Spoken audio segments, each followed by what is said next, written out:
guys, it's Jenny, and in this video I'll be recording the Fast Etude for Maryland's All-State Bass Clarinet, Junior All-State Bass Clarinet audition for 2018-2019. It's from the Advanced Rubank book for clarinet, page 57, number 27. And I'm going to go ahead and play it, and then I'll give you some tips on how to practice it.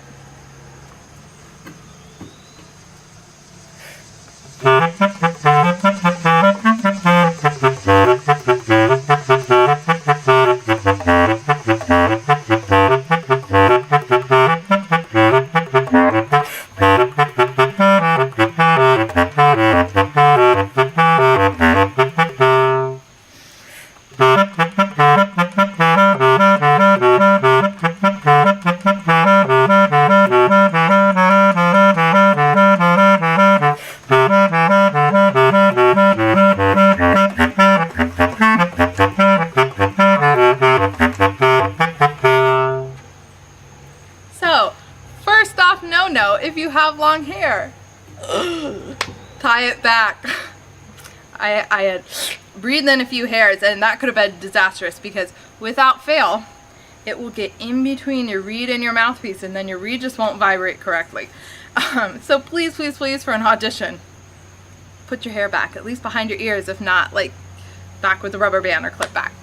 So, the tempo marking for this, for Maryland at least, is quarter note equals 68, which is subsequently fast and not fast enough. It's fast because this is a tricky piece, and then it's not fast enough because at that tempo, it's really hard to play the entire, play to the first rest. So if you look in the third measure, we have the only rest, right?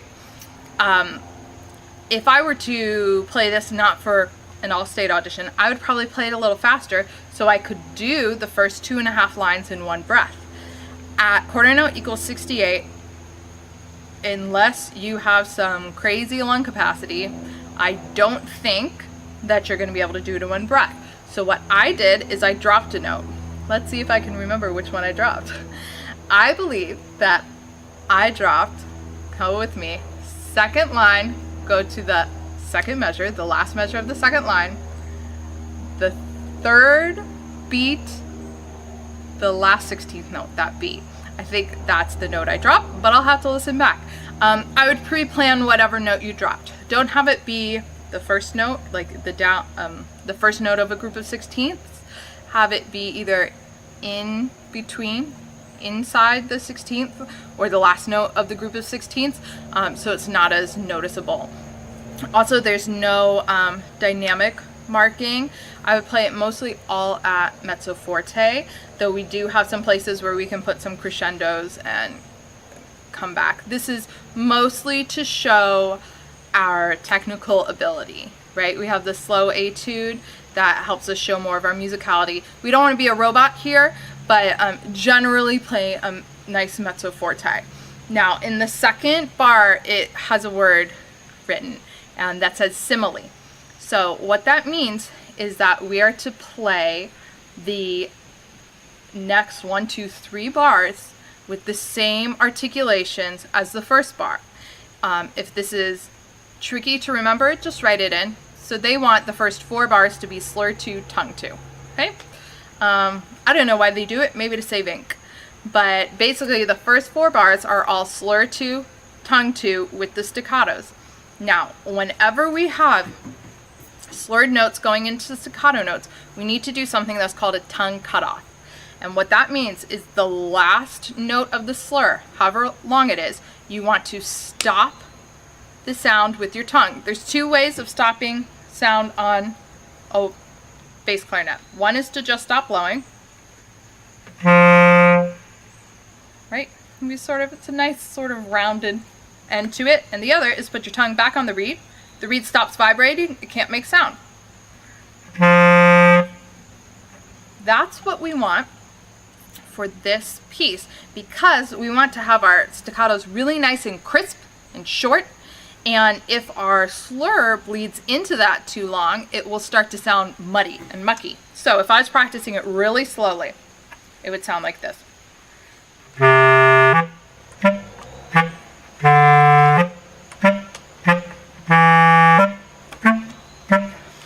So for the first 4 bars, on every second note of the slur, I put my tongue back on the reed. Ta, tut, tut, ta, tut, tut. Okay? And that goes for when we get to the 3rd line and our articulation change. We have tongue 1, slur 3. At the end of the 3rd note, the 3rd 16th note, you want to cut it off. Thought I saw someone.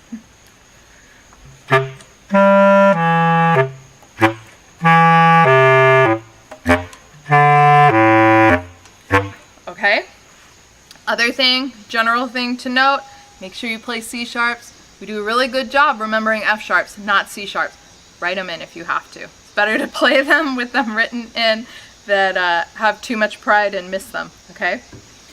So the trickiest section is definitely the second half of this.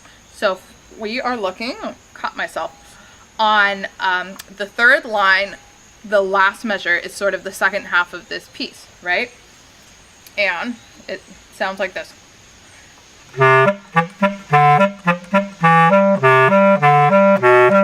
And then we go into these nice groups of 2 slurs, right?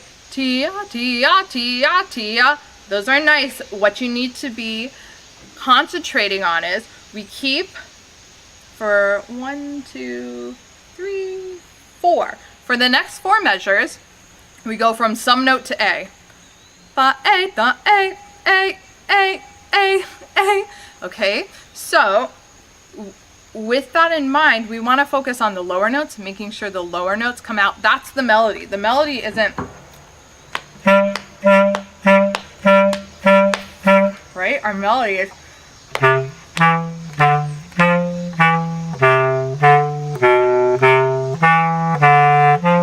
okay, so we want that to be more important and maybe even a little louder than the A's. The A's are to help with, like, we're pretending like we're playing with the whole band, with the harmony, okay? We're almost playing harmony with ourselves. Oh.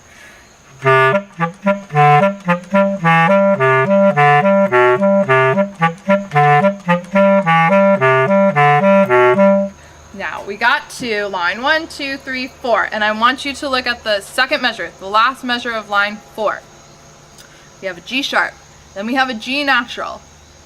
The G natural carries through the rest of the measure. When I was practicing this, I kept wanting the next G after the G natural to be a G sharp, but it's not. Mark it in. So it sounds like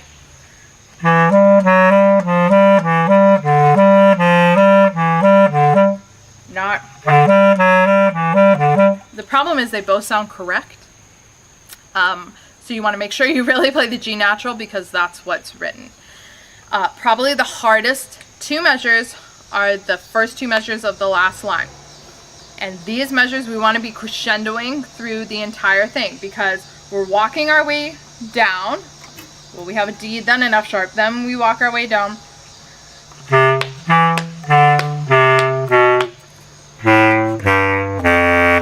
And we're going all the way down to that low F sharp, right?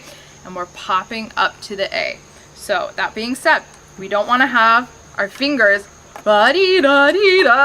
come so far off the horn because we're moving through those notes really quickly.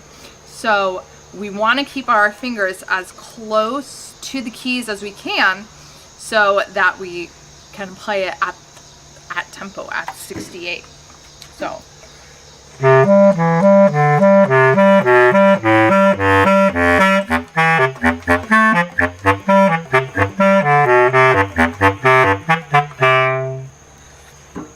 For the first measure of the last line, I don't think about the A's. I just know I'm always going up to an A, and I am only focusing on D, F sharp, E, D, C sharp, B, A, G, F sharp as my goal, okay?